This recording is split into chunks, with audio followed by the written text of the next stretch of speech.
Me chamo Léo Vasconcelos e esse vídeo é parte dos pré-requisitos para a obtenção de nota na disciplina Tópicos em História do Brasil 3, ministrada pelo professor Fernando Afonso Ferreira Júnior, do curso de História da Unilab. E a ideia aqui é a gente trabalhar um pouco sobre o advento do coronelismo, usando como base, sobretudo, a obra Coronelismo, Enxada e Voto, de Vitor Nunes Leal. Vitor Nunes Leal, que foi um jurista brasileiro, advogado, professor universitário, foi ministro-chefe da Casa Civil no governo Juscelino Kubitschek, tendo sido indicado por ele ao Supremo Tribunal Federal, onde ficou até 69, sendo aposentado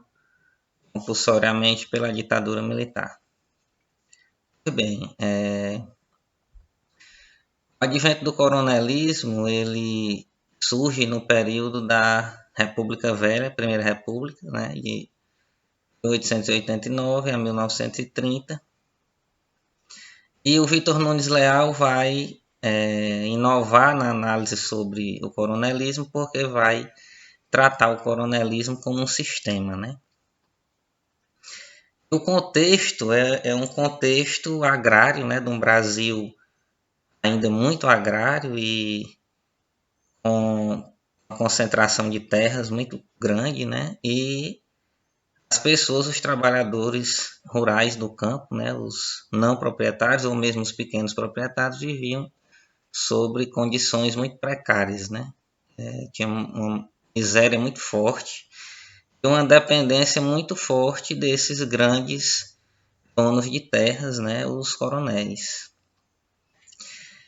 E esse sistema ele funciona como um sistema de reciprocidade, de troca de favores entre o governo do estado e esses chefes locais que eram,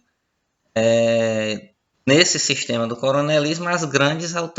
autoridades nos municípios, Quer dizer, embora fosse ali uma autoridade, digamos, extralegal, Mas era quem fazia esse intermédio entre o governo do estado e o povo nos municípios, E esse sistema funcionava na medida em que o governo precisava dos votos dessa população e essa população indiferente a esse sistema político representativo que se fortalecia,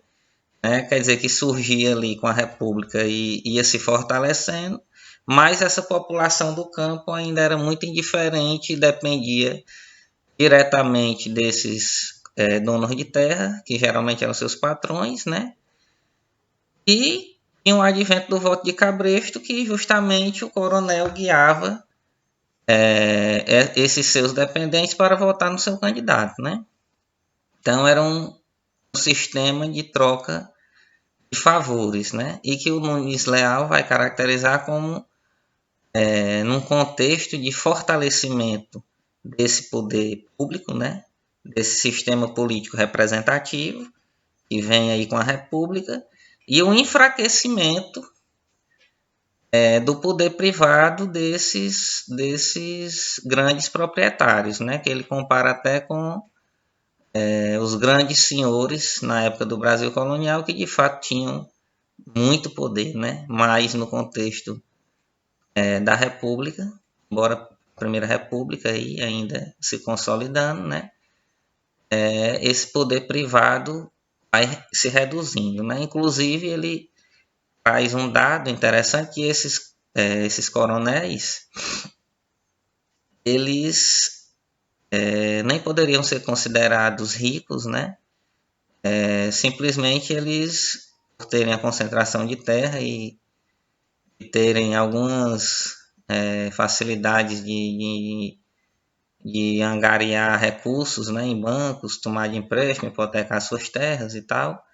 tinham uma vida material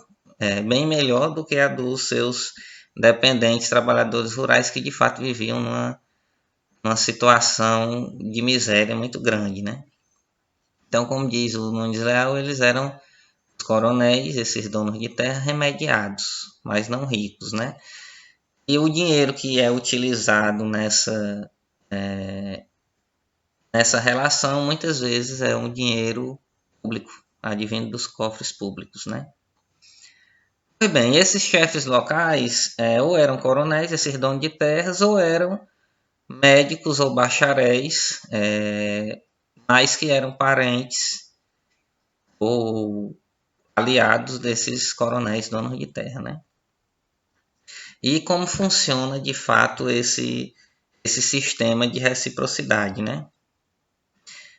O chefe local ele sempre quer estar do lado da situação do governo, né? Por quê? Porque as características secundárias do coronelismo, como esse sistema, né, de troca de favores entre o governo do estado e os chefes locais nos municípios, né, ele gera o filhotismo, o mandonismo, o falseamento do voto e a desorganização dos serviços públicos no âmbito do município, né, que a gente vai ver um pouco mais na frente. Mas como é que funciona? O governo do estado precisa dos votos desses eleitores e por obrigação ou por consideração a esse coronel que cobre as despesas do dia das eleições, né? Quer dizer, que leva esses eleitores, que compra roupas e calçados esses eleitores e que paga o dia de serviço que não foi trabalhado, né, por esse trabalhador. Enfim, ele arca com as despesas da eleição, levando esses eleitores, seus dependentes, seus trabalhadores, né, para votarem no seu candidato. E o governo do estado, em troca disso, era o filhotismo de que maneira? Dá uma carta branca para o chefe local indicar os cargos municipais, às vezes estaduais, muitas vezes estaduais, né? E inclusive até alguns cargos federais. Quer dizer, esse chefe local que leva lá os votos para o governo do estado, a quem ele é aliado, né? Em contrapartida, o governo permite que ele indique, por exemplo, o delegado, o subdelegado e outros cargos da administração no âmbito municipal, né? Então, o filhotismo ele também vai gerar o mandonismo e vai gerar também a desorganização dos serviços públicos, porque esses cargos passam a ser ocupados não por mérito ou por capacidade técnica, né, de quem vai ocupá-los, mas sim por essa indicação política do chefe local, com a carta branca do governo do estado, né. Então, o mandonismo também vai ser gerado por conta do filhotismo, dessa indicação, porque na medida em que a polícia, por exemplo, os chefes de polícia são indicados pelos coronéis, eles vão fazer vistas grossas, né? Como aquela famosa frase que inclusive o Vitor Nunes Leal coloca, né? Para os amigos pão, para os inimigos pau. Eles vão fazer vistas grossas aos mandos e desmandos desses coronéis, porque faz parte também daquela luta pelos votos ali nas vésperas da eleição, faz parte, em última instância, mas faz parte também o emprego da violência, né? Mas em última instância, como coloca o Vitor Nunes Leal, porque o governo do estado, na verdade, ele quer seus votos com o mínimo de despesas e com o mínimo de violência, de movimentações para chamar tanta atenção, né? Então, por isso também que todo chefe local quer estar do lado do governo da situação, né? Então, você ser oposição no âmbito do município significa você viver ali num período em que você não vai conseguir efetivar o seu poder como chefe local porque você está na oposição, então tudo é travado, os serviços públicos são travados, né? Por exemplo, porque os cargos que estão indicados por aquele chefe local aliado à situação, então há também uma grande migração pós-eleição para o lado situacionista, né? E até inclusive antes das eleições, a tendência é que os chefes locais se organizem para apoiar o governo situacionista, né? Então, o que é que acontece? Essa desorganização dos serviços públicos também é mediante a indicação dos cargos, né, pelo que fica conhecido como filhotismo, e o mandonismo também por esses cargos como chefe, os delegados e subdelegados também serem indicados pelos chefes locais, né? Então o coronel faz essa intermediação aí entre o governo do estado e o municipal, né? Pois bem, o Vitor Nunes vai trazer também, muito interessante na análise dele, e o enfraquecimento do município, quer dizer, a falta de autonomia do município é que gera isso, ele afirmando para justificar que o coronelismo é fruto da perca de poder no âmbito privado, quer dizer, esses chefes locais passam a necessitar do poder público para exercer o seu poder local. Ao mesmo tempo, o poder público, sobretudo em relação ao governo do Estado, os governos do Estado, ele precisa dos votos de cabresto lá, detidos por esses chefes locais, os coronéis, né? Então ele vai dizer que é dessa falta de autonomia municipal, desse amesquinhamento das instituições municipais é que surge o coronelismo, né? Ele é fruto aí dessa transição entre o fortalecimento do poder desse sistema político representativo pós-república, né? E o enfraquecimento desses chefes locais donos de terra, através, quer dizer, gerando aí o filhotismo, o mandonismo, o falseamento do voto, porque os próprios mesários ali, o chamado voto de bico de pena, né? Os próprios mesários que fazem a contabilidade e anunciam, então existe também a degola, porque muitas vezes o eleito, de fato eleito, não é o que os chefes locais queriam, né? Então existe também a degola, quer dizer, ali, o falseamento mesmo das eleições também era uma característica desse período, né? Então, para finalizar,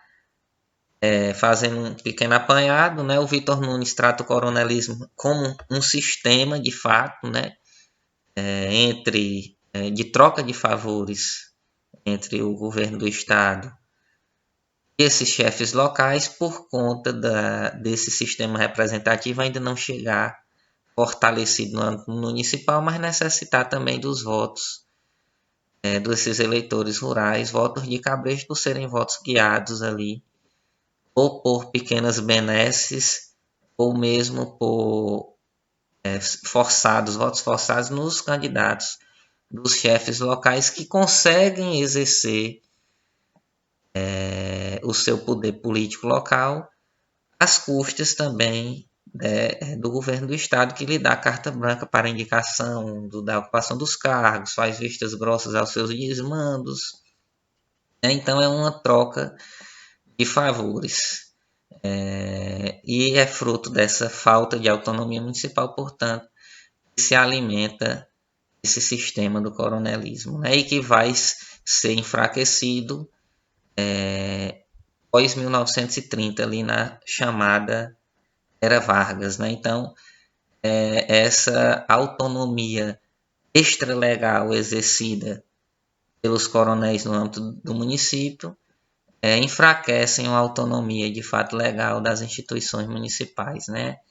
E o coronelismo, como esse sistema de troca de favores ali, é fruto desse período e se retroalimenta dessa ausência de autonomia, né? Então é um ciclo aí que o Vitor Nunes Leal, a gente fez aqui um pequeno apanhado, mas a leitura da obra é fundamental, né?